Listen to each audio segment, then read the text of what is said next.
What does it mean to be Puerto Rican? It is not just a matter of geography or citizenship. It is being born with a soul shaped by struggle, music, sunlight, and history.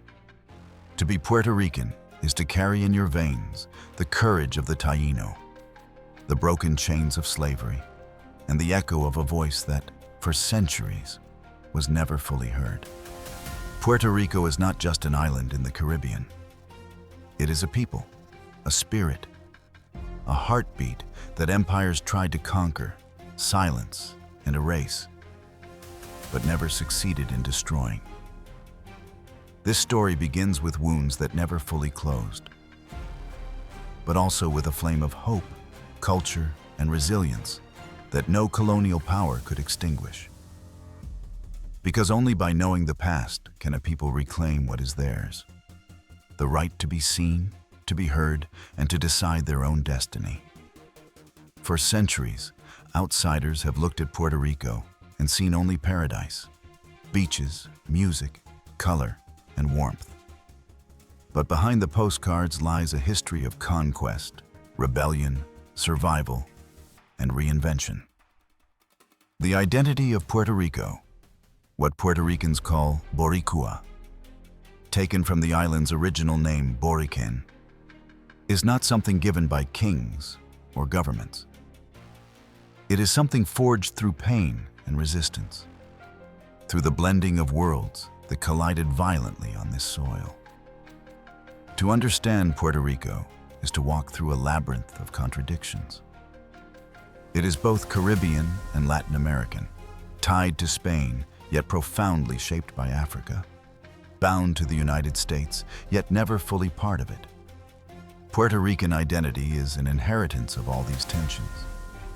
It is the music of the bomba drum echoing from African ancestors, the Catholic prayers whispered under colonial rule, the Jibaro farmer tilling his land with pride, the poet who insists that the Spanish tongue here has a rhythm of its own.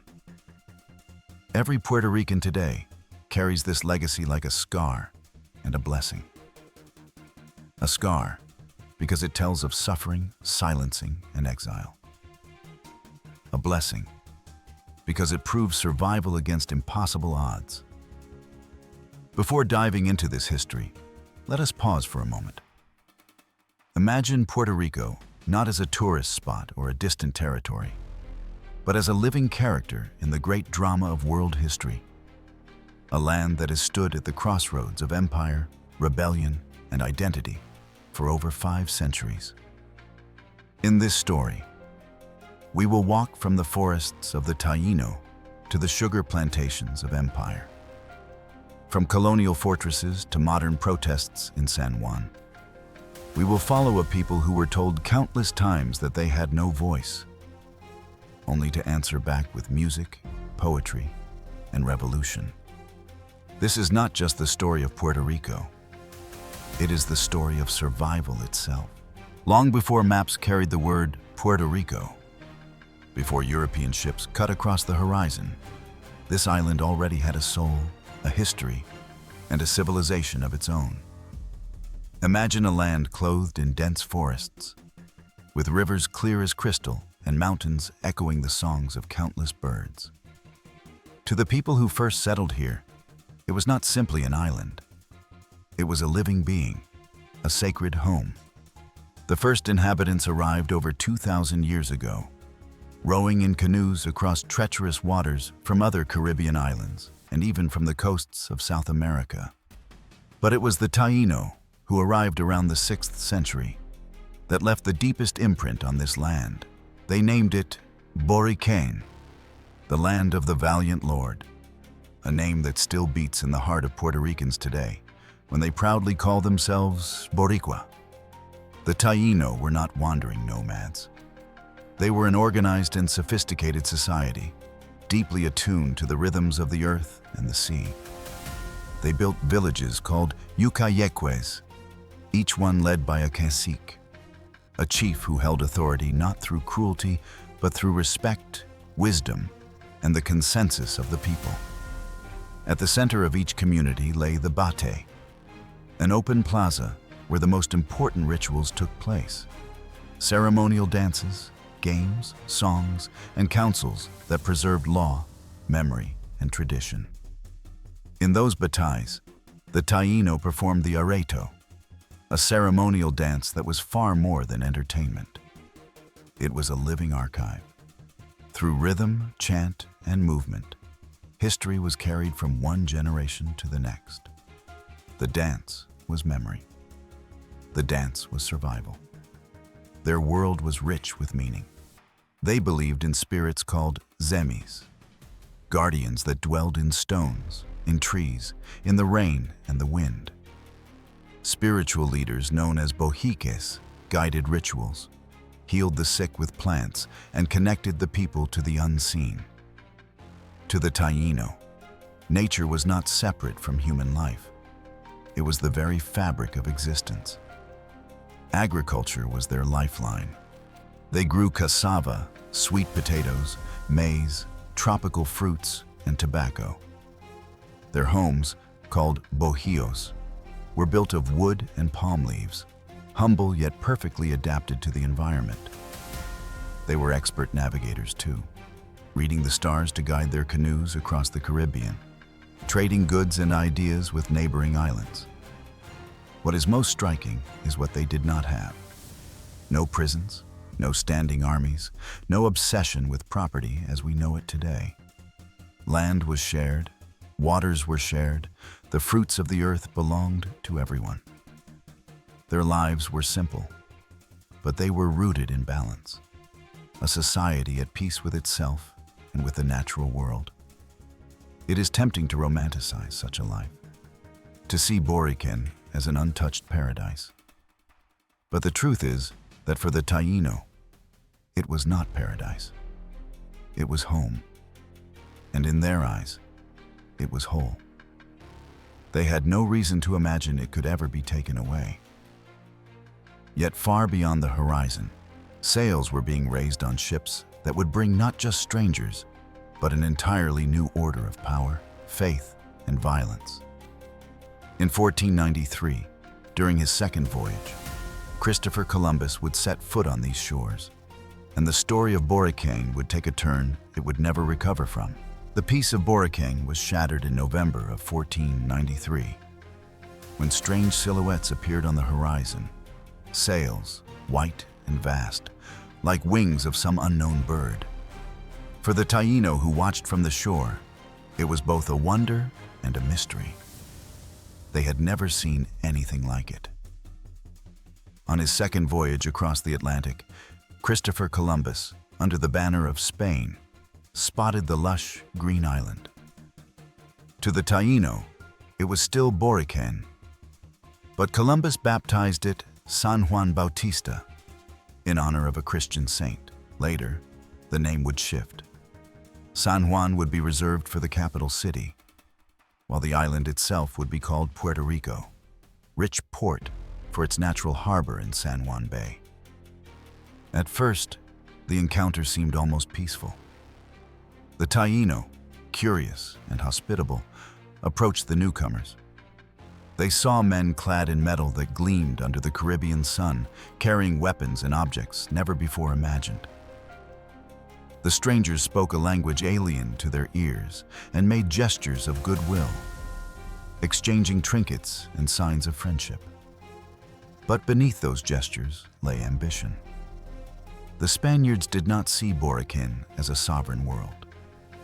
They saw land to be claimed, bodies to be put to work, and souls to be converted. In their eyes, the island was no longer home to a proud people. It was an extension of empire. Within a few short years, Spain sent Juan Ponce de León, a soldier who had fought in wars back in Europe, to establish formal control. Ponce de León would later be remembered in myths as a seeker of the fountain of youth. But to the people of Boriken, he became the face of conquest. He and his men enforced the system of encomienda, a cruel arrangement where Taínos were forced into backbreaking labor under the guise of protection and Christian instruction. The Taíno were compelled to mine the rivers for gold, build structures for the colonizers, and abandon their own spiritual traditions for a religion they did not understand. What began as an encounter of two worlds quickly twisted into domination and servitude. And the deadliest weapons the Spaniards carried were not made of steel. They came invisible, carried in breath and skin: smallpox, measles, influenza. Diseases for which the Taíno had no immunity spread like wildfire. Villages emptied, families disappeared, whole communities collapsed in grief. Within a few decades, tens of thousands dwindled to a mere fraction of their former number. Yet, the Taíno spirit was not entirely broken. Leaders began to see through the mask of Spanish promises. In their songs and stories, whispers of resistance grew louder. Some still tried to coexist, hoping to save their people through compromise. But others began preparing for a fight that seemed impossible, resisting an empire armed with iron, horses, and fire. The sails that had first seemed like wings of a bird had brought not wonder, but an unstoppable storm. And Boracay, once a land of harmony and balance, was now on the brink of its first great rebellion. The Spanish conquest was swift, brutal, and relentless. For the Taíno, life that once flowed with the rhythm of nature now became a struggle for survival under an alien order. They were forced into the mines, bent under the scorching sun, hauling baskets of soil and stone to extract flecks of gold that would sail across the Atlantic. They cultivated fields not for their own families, but for strangers who claimed the land as their own. The encomienda system was meant, in theory, to protect the Taíno in exchange for their labor and conversion to Christianity. In practice, it reduced them to slavery. Every sunrise marked another day of exhaustion and humiliation, while every sunset seemed to carry away more of their people, claimed by disease, hunger, or despair. And then came the sicknesses: smallpox, influenza, measles. Diseases that had never touched Boracay before swept through the villages with devastating speed. Entire communities vanished within weeks. Elders, the keepers of memory, died without passing on their stories. Children who should have danced the areto never saw their second harvest. The population, once in the tens of thousands, shrank to a fraction in just a few decades. For the Taíno, this was not just a conquest, it was an apocalypse. Yet from this devastation rose a voice of defiance. His name was Aguebana Tuz, known as El Bravo, nephew of the great cacique Aguebana Huis, who had once tried to maintain peace with the Spaniards. Aguebana Tuz saw the deception for what it was. He understood that coexistence meant slow death, and that survival demanded resistance. In 1511, he called upon the chiefs of neighboring Ucayeques. Under cover of night, warriors gathered with bows, arrows, and wooden clubs called macanas.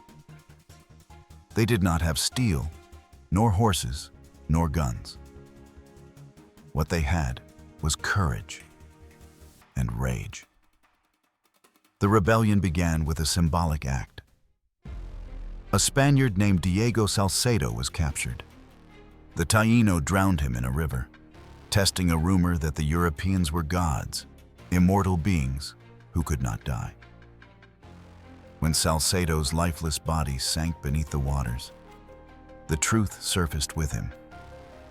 The Spaniards were mortal. They could bleed. They could be killed. The rebellion exploded across Boracay. Taíno warriors attacked Spanish outposts, ambushed supply routes, and struck with a ferocity born from desperation. For weeks, the island trembled under their uprising. It was a war not for conquest, but for dignity, for the right to exist. but the odds were impossible. The Spaniards unleashed their cavalry, their steel blades, and their arquebuses, thunderous weapons that spat fire and smoke, terrifying to people who had never heard such sounds. With each battle, the Taíno fell in staggering numbers. Many caciques were captured and executed. Aguebana too himself was killed in combat, his body becoming a martyr, his name immortal in the memory of his people. The rebellion was crushed, but it was not forgotten. It became the first recorded cry of resistance against European colonization in the Americas. Though militarily defeated, the Taíno carved their defiance into the history of Borican, even as their population dwindled.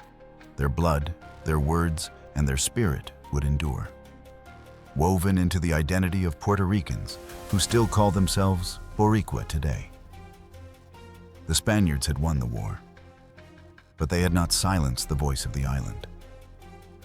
That voice would return again and again, in different forms across centuries of struggle, when the last glimmers of gold in Borican's rivers began to fade. The Spanish crown's ambitions did not. Wealth had to come from somewhere, and so the island was forced into a new cycle of exploitation. The dream of easy gold was replaced by the grueling labor of agriculture. Sugar would become the new currency of empire. By the mid-16th century, the Taíno population had been devastated. Survivors were too few to sustain the demands of the colonists. And so, Spain turned to Africa. Ship after ship arrived at Puerto Rican shores carrying men, women, and children in chains, souls torn from their homelands, shackled and sold like objects. The system of slavery that had already spread across the Caribbean now entrenched itself deeply into Puerto Rico's soil. Sugar plantations, haciendas, sprang up across the island. Rows of cane stretched toward the horizon, demanding endless hours of labor under a burning sun. Enslaved Africans cut the stalks with machetes, hauled them to mills, and watched their sweat and blood fuel the production of a sweet commodity that would enrich Europe. Their days were long, their nights filled with the weight of chains, and every attempt at resistance was met with cruel punishment. Yet, within the barracks and the fields, they carried their own culture across the ocean. Drums beat in the night, echoing rhythms of West Africa. Songs of sorrow became songs of survival. Over time, their music, beliefs, and traditions fused with Taíno and Spanish influences, laying the foundation of a uniquely Puerto Rican identity. The bomba and plena, the roots of Puerto Rican music, are children of this painful blending.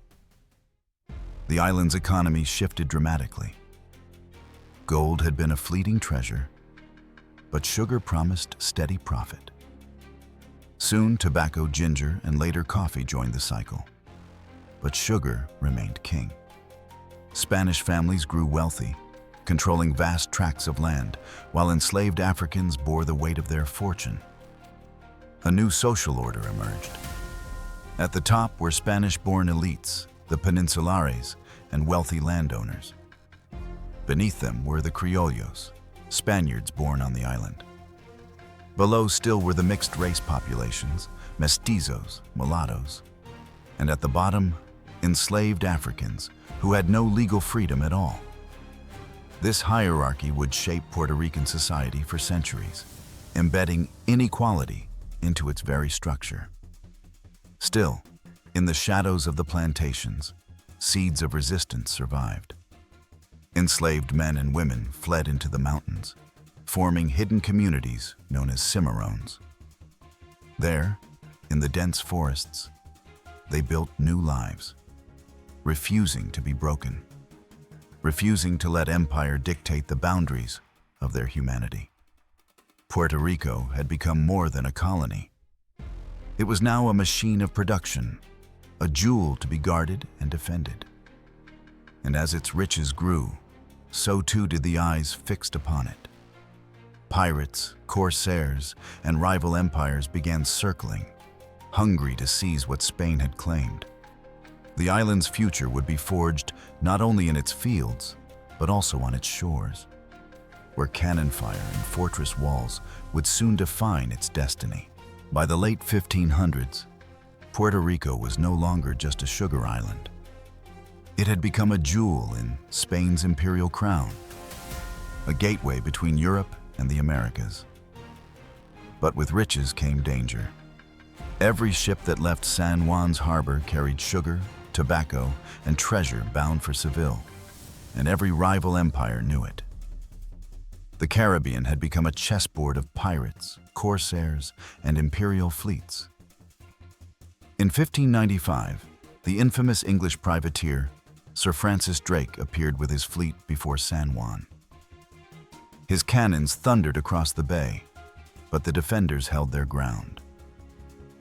2 years later, George Clifford, the Earl of Cumberland, managed to seize the city for a brief moment. Yet disease, dysentery, ravaged his men, forcing him to retreat. Puerto Rico had been bloodied, but it had not fallen. These attacks, however, left a lasting lesson. The Spanish crown realized that Puerto Rico could not survive on its wealth alone. It had to become a fortress, and so San Juan was transformed into a city of stone, surrounded by some of the most formidable defenses in the New World. The crown poured resources into massive construction projects. Rising from the cliffs at the edge of the sea, the Castillo San Felipe del Morro took shape. Its thick walls of stone and bastions crowned with cannons turned the entrance to San Juan Bay into a gauntlet of fire. Later, to guard against attacks from inland, they built the Castillo de San Cristobal, a sprawling fortress larger than any in the Americas. Connecting walls encircled the city, enclosing it like a clenched fist. San Juan was no longer just a capital, it was a citadel. Life inside these walls was not romantic. Soldiers stationed in the fortresses endured long months under sweltering heat, plagued by mosquitoes, disease, and the constant threat of attack. They drilled with muskets and cannons, slept in cramped barracks, and lived with the uneasy knowledge that at any moment, sails might appear again on the horizon. Beyond the foreign fleets, independent pirates prowled the Caribbean seas. French buccaneers, Dutch corsairs, and countless desperate men who lived by plundering ships and raiding coastal towns. For these outlaws, Puerto Rico was both a prize and a trap. Riches were there for the taking, but Spanish defenses grew ever more merciless. The transformation of San Juan into a fortress city reshaped the island itself. Puerto Rico became not only a place of production, but a shield for the empire. From its walls, Spain defended its vital shipping routes to Mexico, Peru, and Europe. The island was no longer a forgotten outpost. It was a keystone in the empire's survival.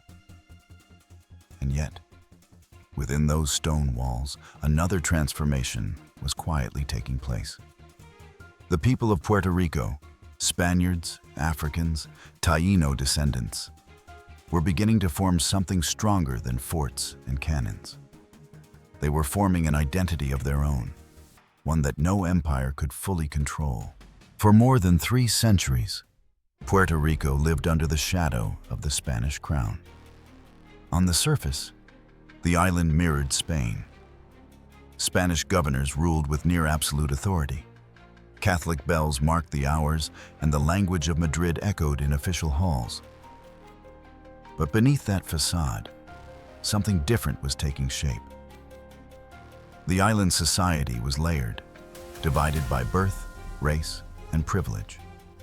At the top stood the Peninsulares, Spaniards born in Europe who controlled commerce, politics, and the church.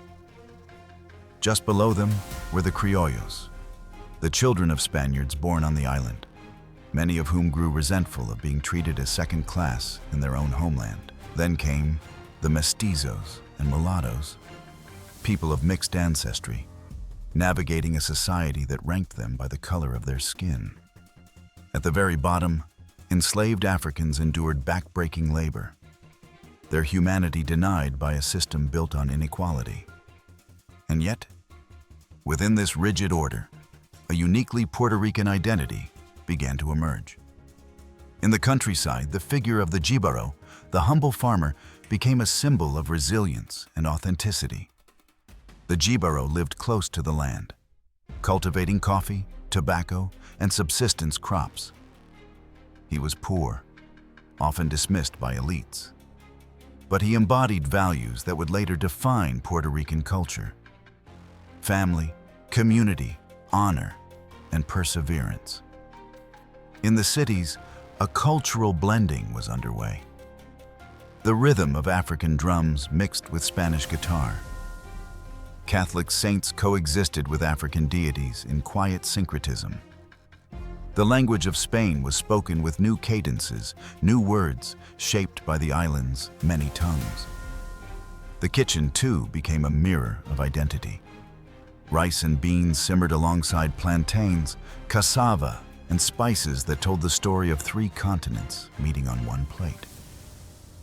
Music was perhaps the clearest expression of this new identity. The bomba and plena rose from the fusion of African rhythm, European melody, and local experience. These were not just songs. They were chronicles, carrying the struggles, joys, and sorrows of the people. Through dance and drum, Puerto Ricans found a way to remember who they were, even when laws and hierarchies told them otherwise. By the 18th and early 19th centuries, the winds of change sweeping across Latin America began to reach Puerto Rico. Revolutions in Venezuela, Colombia, Mexico, and beyond ignited ideas of liberty and self-determination. Educated criollos read Rousseau, Bolivar, and Martí. They began to ask, if others can claim freedom, why not us? Puerto Rico was still legally a colony, but spiritually, something more powerful was stirring. A nation was forming, not yet recognized on paper, not yet sovereign in politics, but alive in music, in language, in food, in faith, and in the stubborn will of its people. This awakening would not remain silent. The seeds of identity were planted, and soon they would grow into a cry for freedom. By the 19th century, Puerto Rico had lived under Spanish rule for more than 300 years. On paper, it was still a colony, its destiny dictated from Madrid. But in the hearts of many Puerto Ricans, a new fire was burning: the desire to break free.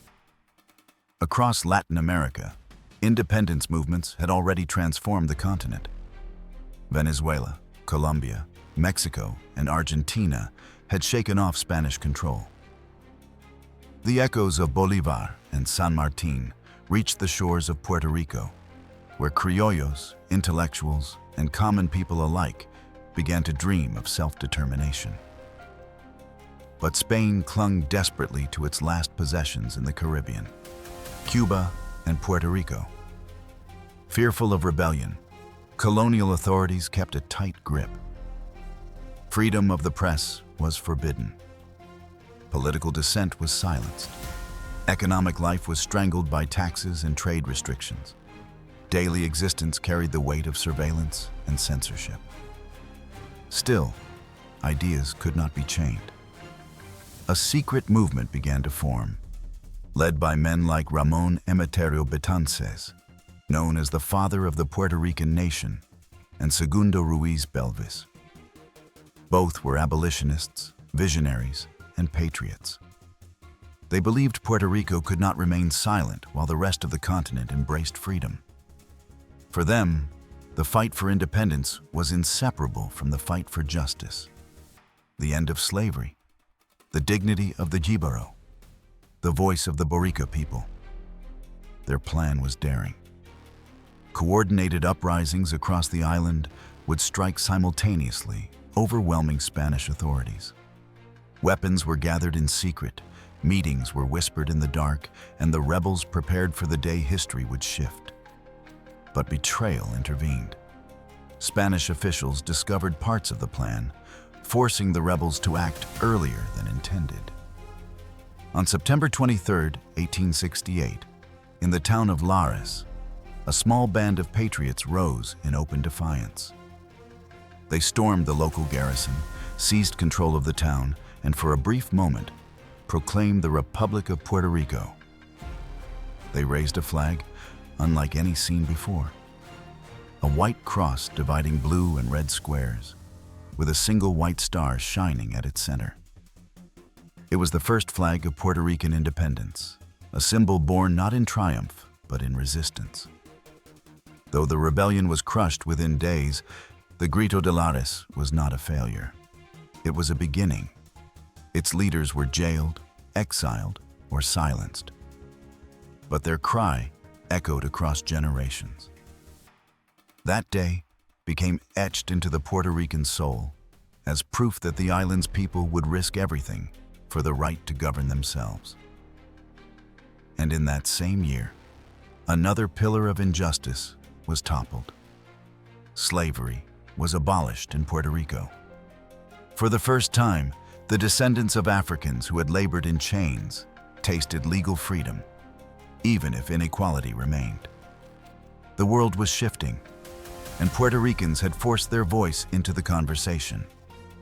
The Grito de Lares was more than a failed rebellion. It was a declaration. We are a people. We have a right to exist. We will not be silent. That cry would continue to resonate, shaping every struggle that came after. After centuries of domination, a small crack finally appeared in Spain's colonial grip. In the late 19th century, waves of liberal reform swept across Europe. Pressured by unrest in Cuba and Puerto Rico, and weakened by its own internal crises, Spain reluctantly granted Puerto Rico a measure of self-government. In 1897, the Spanish crown signed the Carta Autonómica, the Autonomic Charter. For the first time in over 400 years, Puerto Ricans could elect their own parliament, manage local affairs, and print newspapers free from censorship. The island would still remain under the Spanish flag. But now, it had the right to legislate on education, agriculture, and commerce. The response was immediate and electric. In San Juan and Ponce, public squares filled with crowds. Flags were raised. Orators spoke of a new dawn. Newspapers, once silenced, poured out articles filled with hope, pride, and debate about what Puerto Rico could become. The air vibrated with possibility. At last, the island could begin to imagine itself as a nation. For the first time, Puerto Ricans from different walks of life, farmers, intellectuals, merchants, and former revolutionaries, saw a chance to build their country. Many believed this was only the beginning, a stepping stone toward full independence. But history rarely allows freedom so easily. Even as Puerto Rico celebrated its first taste of autonomy, storms were brewing beyond the island's shores. The United States, a rising power, watched the Caribbean with hungry eyes. Cuba was in open rebellion, and tensions between Spain and the U.S. escalated after the mysterious explosion of the battleship USS Maine in Havana Harbor in early 1898. The Spanish-American War began, and Puerto Rico's new experiment with self-rule became collateral damage.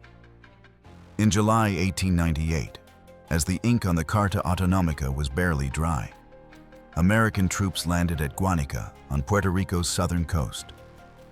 They advanced with little resistance, greeted in some towns with cautious curiosity, in others with guarded suspicion. To many Puerto Ricans, the arrival of U.S. soldiers felt like the exchange of one master for another. By December, the Treaty of Paris ended the war. Spain ceded Puerto Rico, along with the Philippines and Guam, to the United States. The Autonomic Charter, the first real expression of Puerto Rican self-government, was dissolved in less than a year. For Puerto Rico, it was a cruel irony. After 4 centuries of silence, a brief moment of voice had emerged, only to be silenced again by the stroke of a foreign treaty. The people of the island now faced a new reality. They were no longer subjects of a European empire, but possessions of a new power rising in the north. The question that haunted every Puerto Rican was simple yet devastating. Had liberation arrived, or had colonialism simply changed its flag? The year 1898 was a turning point that forever changed Puerto Rico's destiny. After the Spanish-American War, the island, once governed from Madrid, was handed over to Washington as if it were a mere bargaining chip. No plebiscite, no consultation, no voice from the people themselves. Puerto Rico was transferred like property, its future decided in distant capitals. For many Puerto Ricans, the change was confusing. Some believed that perhaps the United States, with its image of democracy and progress, might finally deliver the freedoms Spain had denied. Others feared that the island had simply exchanged one master for another. The truth revealed itself quickly. In 1900, the U.S. Congress passed the Foraker Act, which established a civilian government but placed ultimate power in American hands. A U.S.-appointed governor held authority over the island. Congress in Washington controlled trade, currency, and foreign affairs. Puerto Ricans could elect an assembly, but it had little real power. Economically, the shift was dramatic. U.S. corporations flooded in, buying vast tracts of land. Sugar once again became king, but now it was controlled by companies based in New York and Boston. Plantations expanded into industrial-scale enterprises, while small Puerto Rican farmers lost their land, forced into poverty or laboring for wages that barely sustained them. Money flowed out of the island and into northern banks, leaving behind dependency and inequality. Culturally, the United States began a process of Americanization.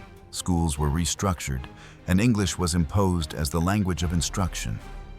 Children who spoke only Spanish at home were forced to learn in a foreign tongue. Textbooks replaced Puerto Rican history with lessons about U.S. presidents, wars, and patriotic symbols. The goal was clear: to reshape Puerto Rican identity into an American mold. Yet resistance stirred quietly. Families refused to abandon Spanish in their homes. Writers, poets, and musicians celebrated Puerto Rican traditions with renewed pride. Every note of the bomba and plena, every verse of poetry written in Spanish, became an act of cultural defiance. Politically, Puerto Rico entered a strange limbo. It was not a state. It was not independent. It was a territory, unincorporated, subordinate, ambiguous. Puerto Ricans were neither fully American nor fully sovereign. They belonged to an empire, but they were not equals within it. This paradox created deep divisions. Some leaders argued that statehood was the path to equality. Others insisted that independence was the only way to dignity. And still, others hoped for an arrangement somewhere in between, a balance that might preserve Puerto Rican identity while granting self-government under U.S. protection. The island had left Madrid, but Washington did not offer liberation. Instead, Puerto Rico found itself under a new colonial order, one dressed in modern language but rooted in the same old silence. Decisions about the island's fate were made far away, without the voices of its people. The sails of Spain had vanished, but new flags now fluttered above San Juan. And the question remained: what did it mean to be Puerto Rican under the shadow of another empire?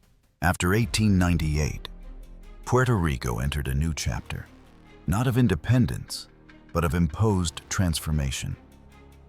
The United States sought not only to govern the island, but to reshape it in its own image. This process, often called Americanization, was not voluntary. It was engineered, deliberate, and deeply disruptive. One of the first battlegrounds was education. In 1903, the U.S. government mandated English as the primary language of instruction in schools. For children who spoke only Spanish at home, classrooms became places of confusion and silence. Teachers, often poorly trained in English themselves, struggled to communicate lessons. The result was not enlightenment, but alienation. A generation of students disconnected from both their native tongue and the imposed language of their rulers. Textbooks imported from the mainland painted Puerto Rican identity as secondary. The island's history was pushed aside, replaced with tales of George Washington and Abraham Lincoln. The Spanish Catholic past was minimized, while American patriotic rituals, pledging allegiance to the Stars and Stripes, celebrating the 4th of July, were introduced as daily practice. The message was clear. Puerto Rico was to be remade as a tropical extension of the United States. Its language, traditions, and identity were to bend beneath the weight of a foreign flag. But culture is not so easily erased. In kitchens and plazas, Spanish continued to flow. Grandmothers told stories in the old tongue. Writers filled pages with poetry that carried the cadence of the island. Musicians raised their drums, blending African rhythms with Spanish lyrics to create songs that spoke to the struggles of the people. The Plena, in particular, became the sung newspaper of Puerto Rico, a way to chronicle injustices, mock authority, and preserve dignity in melody and verse. Resistance was not always open rebellion. It was survival through memory. Every pot of rice and beans seasoned with sofrito, every Gibero farmer strumming a cuatro, every mother insisting her children speak Spanish at the dinner table, became an act of defiance. At the same time, economic domination deepened. U.S. corporations controlled plantations, railroads, and banks. Wealth was extracted from the land, while workers endured poverty. Puerto Rico was caught in the paradox of modernization without empowerment. Bridges and factories rose, but ownership and profit lay far away. By the early 20th century, the island's identity stood at a crossroads. Would Puerto Ricans become fully American, their own culture dissolved into the melting pot? Or would they hold fast to Boricua roots, even under the weight of assimilation? The answer came not only in music, language, and daily life, but in politics as well. Leaders began to push back, demanding clarity, demanding rights. The United States would soon respond with a law that changed everything, granting Puerto Ricans citizenship, but not equality. It was a step forward on paper. But in reality, another paradox, another layer of the colonial maze. On March 2, 1917, a law was signed in Washington that would forever reshape Puerto Rico's relationship with the United States. Known as the Jones-Shafroth Act, it declared that all Puerto Ricans were now citizens of the United States. At first glance, it sounded like progress. A long-denied recognition, a bridge toward equality. But behind the promise of citizenship lay a far more complicated and troubling reality. The timing was no accident. That same year, the United States entered World War I. Citizenship brought not just rights, but obligations. For the young men of Puerto Rico, it meant something immediate and inescapable. Military draft. Tens of thousands of Puerto Ricans were called to fight in a war fought across the Atlantic, under a flag that still treated them as second-class citizens. They were sent into muddy trenches in Europe, while back home their families remained without true representation, without full political voice. Yes, the Jones Act expanded Puerto Rico's legislature. It created a locally elected Senate and guaranteed certain civil rights. But the ultimate authority remained in Washington. The governor of Puerto Rico was still appointed by the U.S. president. Congress still controlled the island's trade, currency, and foreign affairs. Puerto Ricans could now carry a U.S. passport, but they could not vote for the president who commanded their soldiers, nor send voting representatives to the halls of Congress. It was a citizenship caught in limbo, a gift with strings, a title without substance. They were Americans in war, but colonial subjects in peace. This paradox bled into daily life. In San Juan, American flags waved above government buildings. Yet most Puerto Ricans still spoke Spanish, worshipped Catholic saints, and danced to bomba rhythms. In the sugar plantations, workers remained trapped in cycles of poverty, earning wages controlled by foreign corporations. Citizenship had not lifted them out of inequality. It had simply added another layer of contradiction. Still, the new legal status carried unforeseen consequences. Puerto Ricans now had the right to travel freely to the mainland United States, and with it began the Great Migration. Families boarded steamships for New York, Philadelphia, and later Chicago. In the crowded streets of East Harlem, a new community was born, the Puerto Rican diaspora. They brought their music, their food, their poetry, their struggles. In barrios far from the Caribbean, Puerto Rican identity not only survived, it expanded, carrying Boricua pride into the heart of American cities. Back on the island, however, frustration simmered. Political leaders were divided. Some saw citizenship as a step toward eventual statehood, others as a tool of control meant to prevent independence. Voices of independence grew louder, inspired by movements across the globe. They asked, what is the meaning of citizenship without sovereignty? What is the value of rights if they are not complete? Puerto Rico now stood at a crossroads, trapped in the gray zone of empire. It was part of the United States, yet not of it. Its people were citizens, but not equals. And this ambiguity, this half-freedom, would shape every political battle for the next century. The 20th century was a battlefield of ideas for Puerto Rico, not with guns and cannons, but with words, protests, and ballots. The Jones Act had given Puerto Ricans U.S. citizenship, but not equality.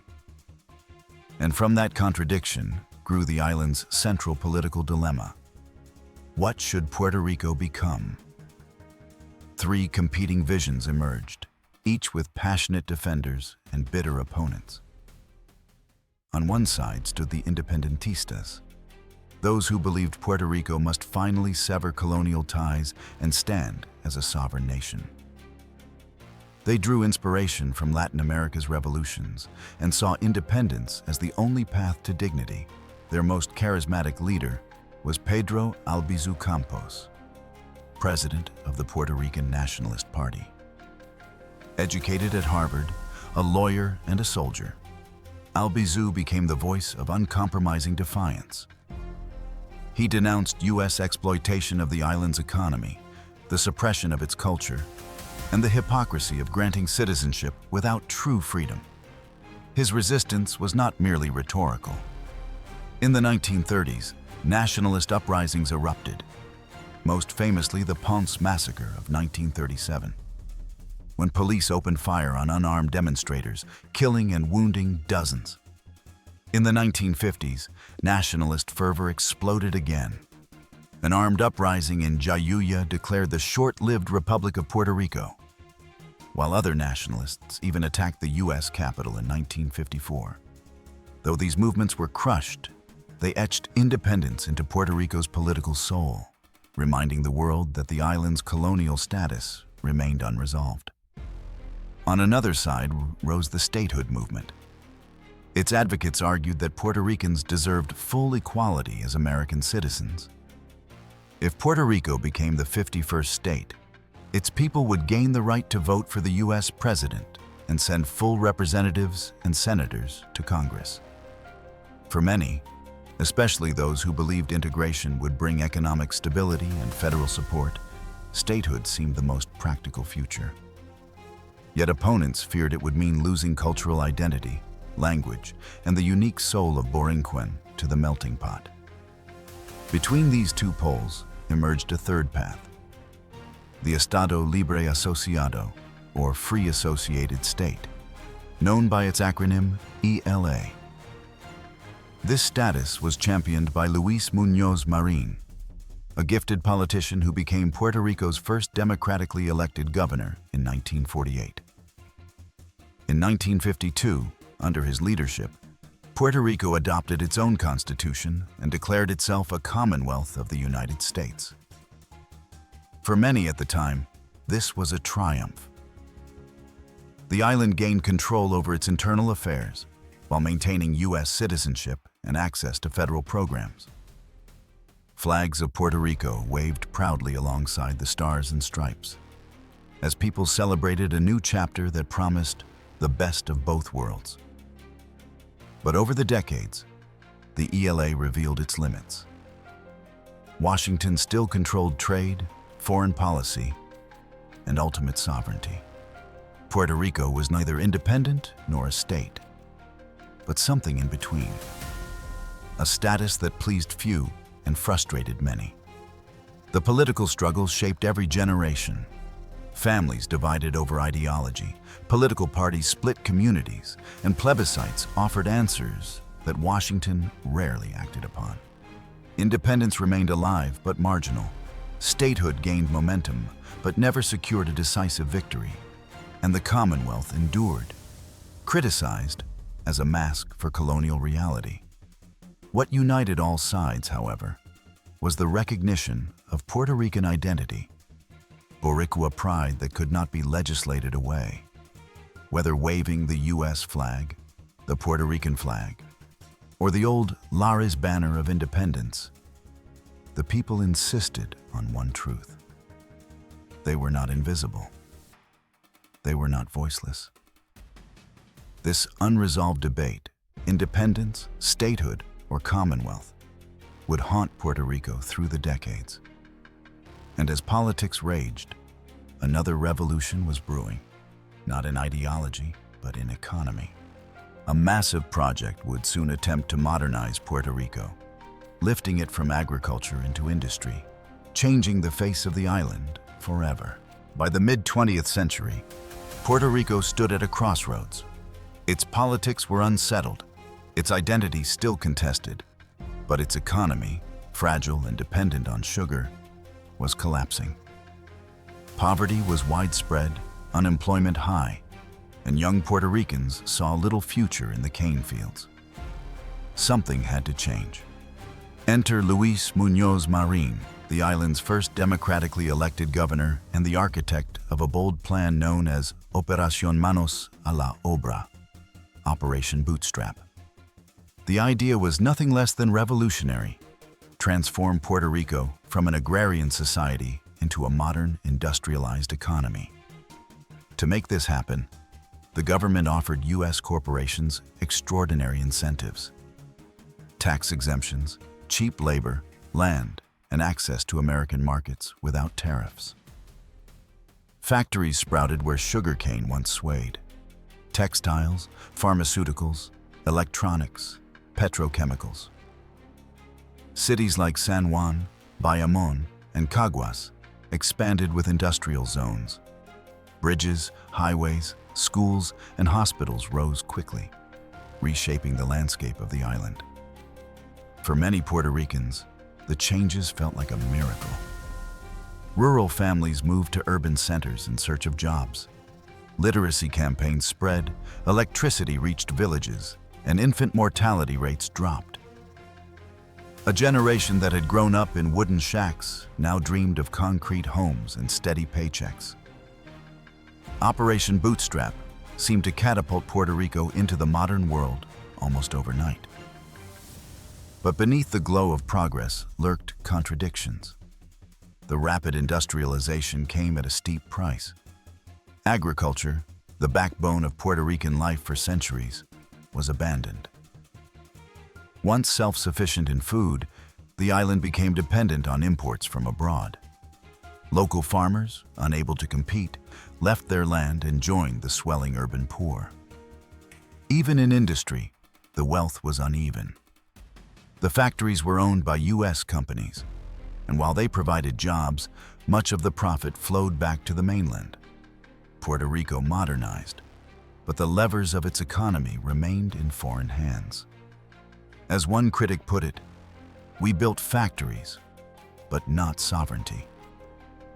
Another transformation unfolded. Migration. Tens of thousands of Puerto Ricans, facing overcrowded cities and limited jobs, boarded planes to New York, Chicago, and Philadelphia. The diaspora exploded in size, forming vibrant barrios in East Harlem and the Bronx. Puerto Rican culture now lived in two worlds, on the island and on the mainland, linked by letters, music, and longing. By the 1960s and 70s, cracks appeared in the bootstrap dream. Some factories closed or relocated to countries with even cheaper labor. Unemployment rose again, urban poverty deepened, and public housing projects struggled under the weight of disillusionment. The modernization had lifted living standards, yes, but it had also locked Puerto Rico into a cycle of dependency. Puerto Ricans found themselves asking, was this true progress or a mirage built on borrowed time? The highways and factories gleamed, but the island remained caught between self-determination and subordination, prosperity and vulnerability. Operation Bootstrap had remade Puerto Rico's face. But the question of its soul, its sovereignty, its independence, its destiny, remained unresolved. And soon, another storm would test not only its economy, but its very survival. By the late 20th century, the glow of Operation Bootstrap had faded. Puerto Rico's economy, once held up as a model of modernization, began to collapse under the weight of dependency.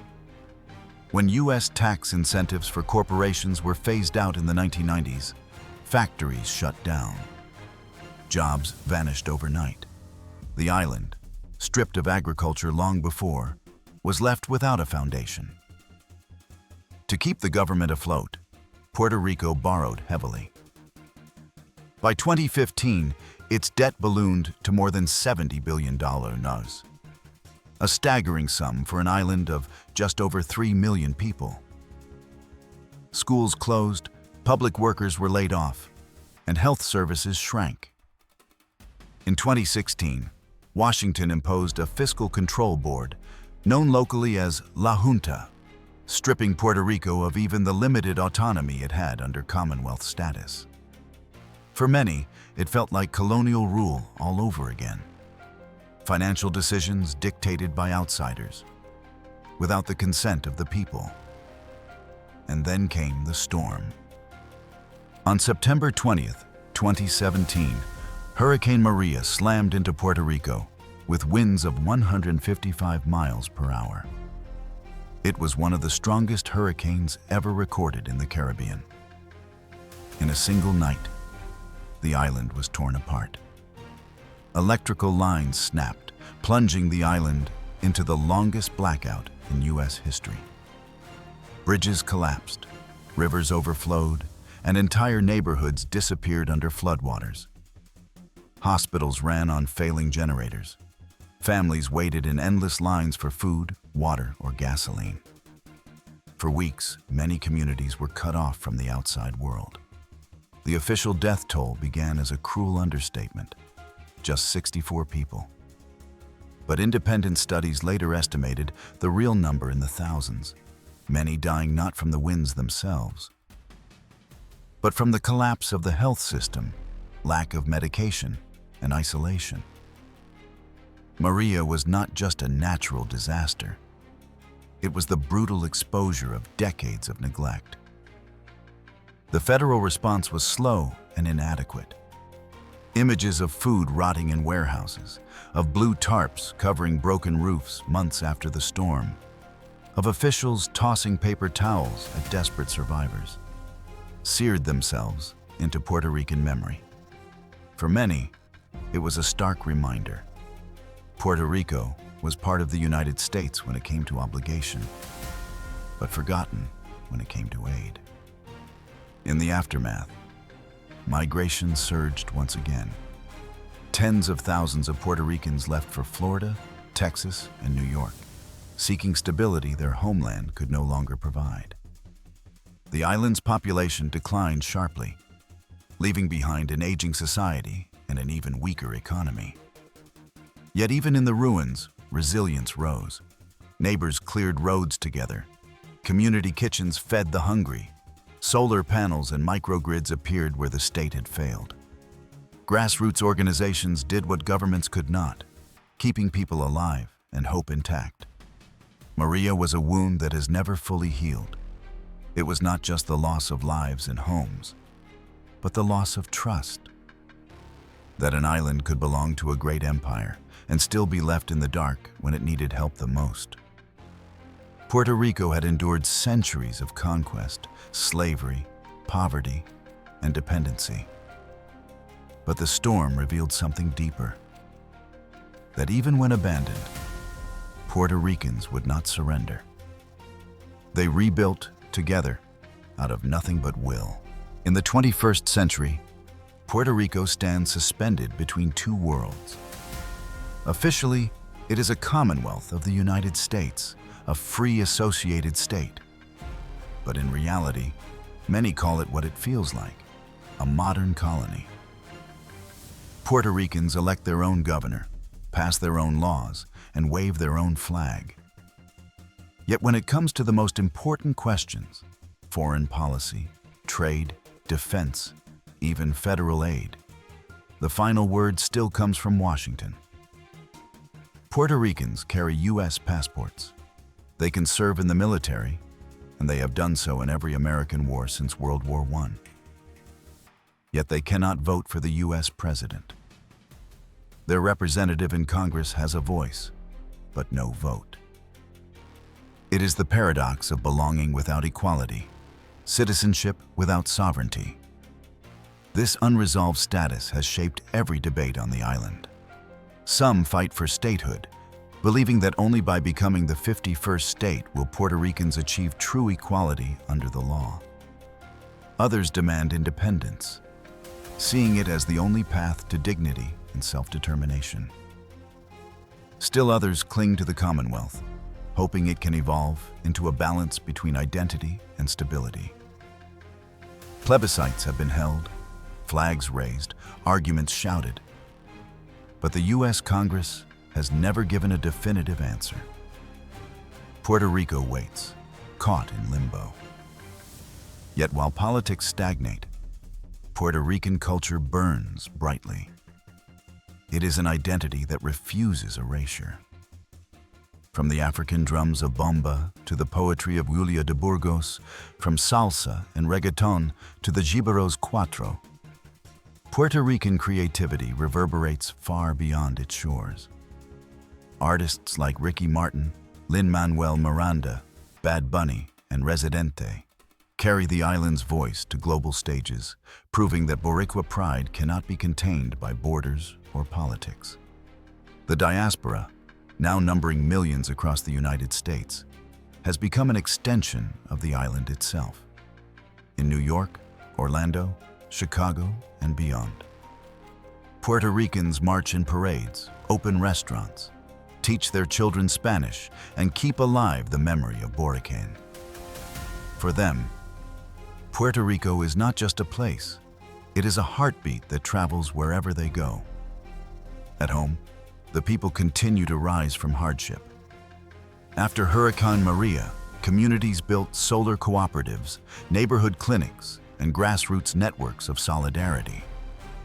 In 2019, mass protests filled the streets of San Juan, forcing the resignation of Governor Ricardo Rosselló. It was a moment of collective power, proof that even in the face of corruption, disaster, and abandonment, the Puerto Rican people will not remain silent. Today, Puerto Rico faces enormous challenges: economic crisis, population decline, aging infrastructure, political uncertainty. And yet, through every hardship, the same truth endures. The island may be battered, but it is unbroken. Puerto Rico is not just territory. It is not just a colony. It is not simply an associated state. It is a nation without a name, a people who refuse to disappear. To be Puerto Rican is to carry 5 centuries of struggle and survival, to sing even in the ruins, to dance even in the storms, to remember that identity is not given by empires. It is forged by those who endure them. Puerto Rico's destiny remains unwritten, but its soul, its voice, its dignity, those are eternal.